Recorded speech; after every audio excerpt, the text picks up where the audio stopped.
அன்பு செல்லமே, உன்னை விட்டு போனதை நினைத்து நினைத்து எதற்காக அழுது கொண்டே இருக்கிறாய்? ஒவ்வொரு நிமிடமும் அதையே நினைத்து கொண்டே இருந்தால் போனது என்ன உனக்கு திரும்ப வந்து விடுமா?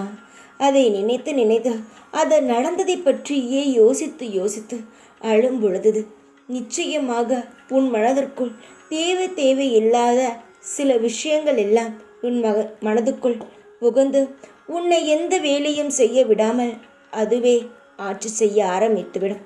அதற்கு எப்பொழுதும் இடம் கொடுக்காதே. உன்னுடைய வாழ்க்கையில் நிம்மதி, சந்தோஷம் அனைத்தும் வேண்டுமென்றால் நீ எதை பற்றியும் பொருள்படுத்தாமல் உன்னுடைய வாழ்க்கை அடுத்தடுத்து என்னவென்று நகர்ந்து கொண்டே இருக்க வேண்டும். ஒரே இடத்தில் மூழ்கி கிடக்கும் பொழுது அதற்கு நாம் அடிமையாகி விடுகிறோம். அது இருந்தால்தான் நாம் அடுத்த வேலை செய்யலாம் என்ற ஒரு கட்டாயத்திற்குள் தள்ளப்படுகிறோம். கவலைகளும் அது போலத்தான். நீ கவலையான சிந்தனையிலேயே இருந்தால் கவலைகள் உன்னை சூழ்ந்து சந்தோஷங்களை பார்க்க விடாமல் அதுவே மிகப்பெரிய பிரச்சனையாக மாறிவிடும்.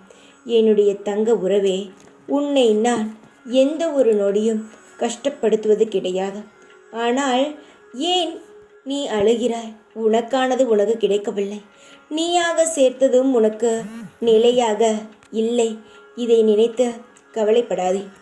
உனக்கானது நிச்சயமாக அது உன்னுடையதாக இருந்தால் உன்னிடம் இருந்திருக்கும்.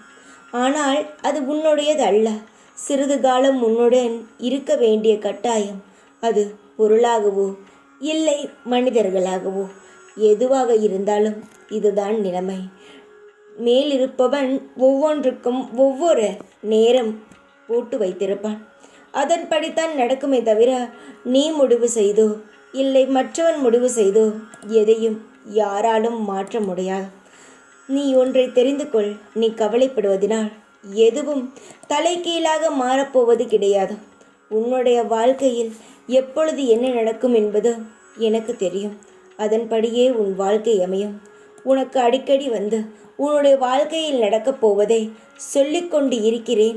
உனக்கானதை கிடைக்கும், இது கிடைக்கும், அது கிடைக்காது என்ற ஒவ்வொன்றாக சொல்லிக்கொண்டு இருக்கிறேன் என்றால் உன் வாழ்க்கையில் உள்ள அனைத்து கவலைகளையும் நீ மறக்க வேண்டும் என்ற ஒரு நல்ல எண்ணத்துடன் தான் நீ கவலைப்பட வேண்டும் என்பதற்கெல்லாம் நான் சொல்லவே கிடையாது. தங்கமே, கவலை இல்லாமல் இரு. உனக்கான ஒரு நல்ல செய்தி சீக்கிரத்தில் உன்னுடைய வாழ்க்கையை மாற்றும் அளவுக்கு நீ கேட்பாய். அது சீக்கிரத்தில் நடக்கும். உன்னுடைய முயற்சிகள் அனைத்தும் வெற்றியாகும். இதுவரை உன்னை அழுத முகத்துடன் பார்த்த நான் இனி சிரித்த முகத்துடன் நான் பார்ப்பேன் என்ற நம்பிக்கை எனக்கு இருக்கிறது. உனக்கும் இருக்கும். சந்தோஷமாக இரு. உன்னை நான் கைவிட மாட்டேன். தைரியமாக இரு. எப்பொழுதும் உன் கூடவே இருப்பேன் நான். ஓம் சாய்ராம்.